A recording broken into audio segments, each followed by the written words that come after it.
పాకిస్తాన్ తో కాల్పుల విరమణ విషయంలో కేంద్రం తీరును తప్పుబట్టారు తెలంగాణ సీఎం రేవంత్ రెడ్డి. ఇందిరాగాంధీ స్ఫూర్తిని ప్రతి ఒక్కరూ కూడా గుర్తు తెచ్చుకోవాలని అన్నారు. ఇందిరమ్మ హయాంలో దేశ పౌరులపై పాకిస్తాన్ దాడులకు తెగబడితే గట్టిగా గుణపాఠం చెప్పారని అన్నారు. కానీ ఇప్పుడున్న కేంద్ర ప్రభుత్వం మాత్రం అమెరికా అధ్యక్షుడు ట్రంప్ చెప్తే కాల్పుల విరమణ చేస్తుందని విమర్శించారు. రాహుల్ గాంధీని విమర్శించి బీజేపీ నేతలు తమ చేతగానితనాన్ని కప్పిపుచ్చుకునే ప్రయత్నాలు చేస్తున్నారని అన్నారు సీఎం రేవంత్ రెడ్డి. పాకిస్తాన్ మన మీద కాలు దువ్వుతే శాశ్వత గుణపాఠం చెప్పమని అండగా నిలబడ్డం. దురదృష్టవశాత్తు కేంద్ర ప్రభుత్వం వెనుకడుగు వేసింది. వచ్చిన అవకాశాన్ని సద్వినియోగం చేసుకోకుండా అమెరికా ప్రెసిడెంట్ ఒత్తిడి తీసుకొచ్చినా, నేను యుద్ధాన్ని ఆపినా, లేకపోతే ఆర్థిక ప్రయోజనాలు నేను దెబ్బతీస్తాను బెదిరిస్తే భారతదేశం లొంగిపోయిందని చెప్పి ట్రంప్ ప్రకటించే పరిస్థితి వచ్చిందనంటే ఈ దేశంలో నడుస్తున్న ప్రభుత్వం ట్రంప్ ఒత్తిడికి లొంగిపోయిందని విస్పష్టంగా ఈరోజు ప్రజలు భావించవలసిన పరిస్థితి వచ్చింది.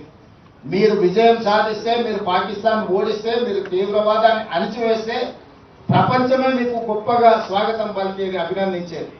కానీ గొప్పల కోసం మీ నాయకత్వం, మీ పార్టీ శ్రేణులను వీధుల్లో తిప్పే పరిస్థితి వచ్చిందంటేనే నైతికంగా ఈరోజు ప్రజలకు మీరు జవాబు చెప్పవలసిన పరిస్థితులు ఏర్పడ్డాయి. కేంద్ర మంత్రి కిషన్ రెడ్డి తీరును కూడా తప్పుబట్టారు సీఎం రేవంత్ రెడ్డి. కేంద్రానికి అండగా నిలబడాల్సిన సమయంలో కిషన్ రెడ్డి బయటకు రాలేదని అన్నారు. ముందుగా కేంద్రానికి మద్దతు ఇచ్చిందే తామని చెప్పారు రేవంత్ రెడ్డి. తప్పును కప్పిపుచ్చుకునేందుకు కిషన్ రెడ్డి రాహుల్ గాంధీపై విమర్శలు చేస్తున్నారని చెప్పారు. దేశం కోసం ప్రాణత్యాగం చేసిన చరిత్ర గాంధీ కుటుంబానిదని అన్నారు. దేశ సమగ్రత విషయంలో రాజకీయాలు చేయబోమని, దేశ భద్రతకు కట్టుబడి పనిచేస్తామని అన్నారు సీఎం రేవంత్ రెడ్డి. రాజీవ్ గాంధీ వర్ధంతి సందర్భంగా సచివాలయం దగ్గర ఆయన విగ్రహానికి నివాళులర్పించారు. 100% అండగా నిలబడ్డ కాంగ్రెస్ పార్టీని రాహుల్ గాంధీ గారిని నిందించడం ద్వారా తమ చేతగాని తనాన్ని కప్పిపుచ్చుకోవాలని బీజేపీ నాయకులు ప్రయత్నం చేస్తున్నారు.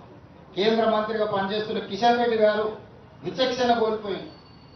రాహుల్ గాంధీ గారి గురించి తప్పుడు మాటలు మాట్లాడుతున్నారు. మొట్టమొదట క్యాండిల్ ర్యాలీ తీసి అమరులకు నివాళులు అర్పించింది తెలంగాణ ప్రభుత్వం. మొట్టమొదట ఈ దేశంలోనే తిరంగ ర్యాలీ తీసి అధికార శ్రేణులతో పాటు ప్రభుత్వ యంత్రాంగం మొత్తం కదిలొచ్చి కేంద్ర ప్రభుత్వానికి ప్రధానమంత్రిగా మేమండగా నిలబడ్డాం. ఆ రోజు కిషన్ రెడ్డి ఇంట్లో దుప్పటి కప్పుకొని పడుకున్నాడు.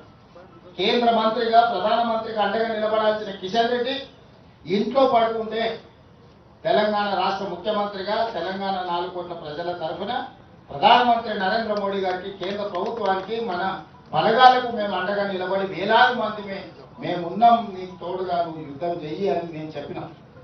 ఆ రోజు కిషన్ రెడ్డికి అభినందించడానికి నోరు రాలేదు. కానీ ఈరోజు చేసిన తప్పులను కప్పిపుచ్చుకోవడానికి మీ గొప్పలు మీరు చెప్పుకుంటే మాకు అభ్యంతరం లేదు. మీరు గొప్పవాళ్ళో కాదు ప్రజలు నిర్ణయిస్తారు. కానీ రాహుల్ గాంధీ గారిని నిందించడం ద్వారా మీ చేతగాని తను స్పష్టంగా